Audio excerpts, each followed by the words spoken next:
So, the gameplay reveal for 007. First light has dropped, and the reactions are all over the place. Some fans are hyped, others are disappointed, and it's shaping up to be one of the more divisive reveals we've seen in a while. Let's break it down. On the surface, First Light definitely nails that cinematic quality you'd expect from a Bond title. Many viewers compared it directly to a Bond movie, praising the presentation and production value. The new mechanics, like bluffing and dialogue options, also stood out, giving players a chance to lean into Bond's charm and personality instead of just guns and gadgets. The spectacle is clearly there too. The big set pieces, car chases, large-scale shootouts, and explosive moments had people making comparisons to Uncharted, which is a high compliment when we're talking about action-adventure games. And when it comes to gameplay variety, some fans were excited about the mix. Hitman-style freedom blended with cinematic linear missions.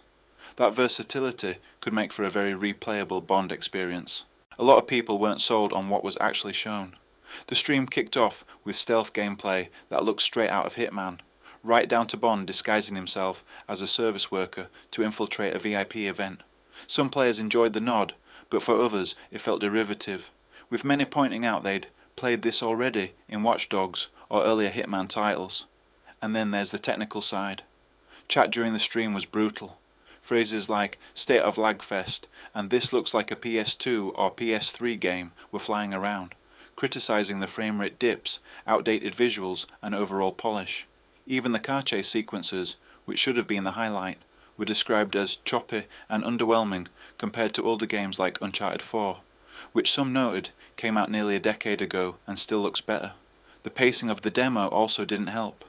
Long dialogue sections and item pickups slowed things down, and when a confrontation with a villain was cut short and fast-forwarded, it left many viewers scratching their heads. If this was supposed to be a vertical slice to sell the game, it didn't exactly land for everyone. Watching the demo myself, I quickly realized something that really bothered me. I didn't like the look or sound of the young James Bond. It just didn't feel right, and honestly, it's something that could become a massive irritation over time if it doesn't grow on me. On top of that, most of the dialogue shown so far felt flat and unconvincing, which is a huge problem for a game that's clearly aiming for a cinematic and story-driven experience. If I can't connect with Bond as a character, or if the writing feels weak, that's going to be a major issue no matter how good the action looks. The general consensus, 007. First Light has huge potential. It's got the cinematic flair. It's introducing interesting new mechanics, and the origin story approach could be a refreshing angle for Bond games. But right now, it feels like the execution isn't matching the ambition.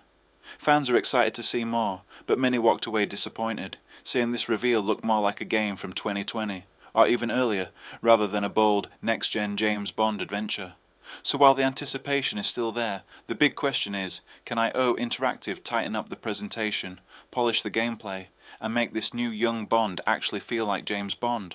Or will this end up being another flashy but flawed adaptation? Are you impressed by the cinematic gameplay and new mechanics, or do you feel the reveal looked outdated and underwhelming? Drop your thoughts below.